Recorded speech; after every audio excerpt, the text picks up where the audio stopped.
నందమూరి బాలకృష్ణ మరియు బోయపాటి శ్రీను దర్శకత్వంలో వస్తున్నటువంటి అఖండ 2 చిత్రంపై కూడా భారీ ఆశలే ఉన్నాయి. అయితే ఇప్పటివరకు వచ్చినటువంటి అఖండ పార్ట్ 1 బాక్సాఫీస్ దగ్గర విలయతాండం సృష్టించింది. అఖండ 2 అంతకు మించి ఉంటుంది అని కూడా మేకర్స్ అయితే ప్రకటించారు. అయితే ఈ చిత్రం బృందం నుంచి త్వరలోనే ఒక అధికారిక ప్రకటన కూడా రానుంది అనేది మనకు స్పష్టంగా తెలుస్తుంది. ఇప్పుడు ఈ చిత్రంలో వచ్చేసి ఆది పినిశెట్టి నటించబోతున్నాడు అనే వార్తలు కూడా వచ్చాయి. అయితే ఈ సినిమాలో సంజయ్ దత్ కూడా ఒక కీలక పాత్రలో నటించబోతున్నాడని సినీ సర్కిల్లో సర్క్యులేట్ అవుతుంది. మేకర్స్ ఇప్పటికే సంజయ్ దత్కి కథ చెప్పారని, ఈ మేరకు సంజయ్ దత్ కూడా గ్రీన్ సిగ్నల్ ఇచ్చాడని తెలుస్తుంది. ఇప్పుడు ఈ వార్త సోషల్ మీడియాలో వైరల్గా మారడంతో సంజయ్ రోల్ ఏమంటుందంటూ రచ్చ జరుగుతోంది.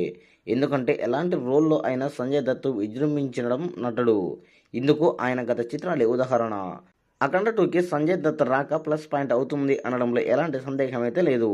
దర్శకుడు బోయపాటి శ్రీను అఖండ మొదటి భాగాన్ని మించి పార్ట్ 2ని హిట్ చేయాలనే పట్టుదలతో ఉన్నాడు.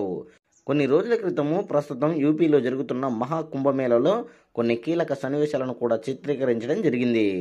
రేపు థియేటర్లలో ఈ సీన్లు అభిమానులకు, ప్రేక్షకులకు గుప్సం తెప్పిస్తాయని మేకర్స్ ఇప్పటికీ చెప్పడంతో ఈ సినిమాపై భారీ ఆశలు ఉన్నాయి.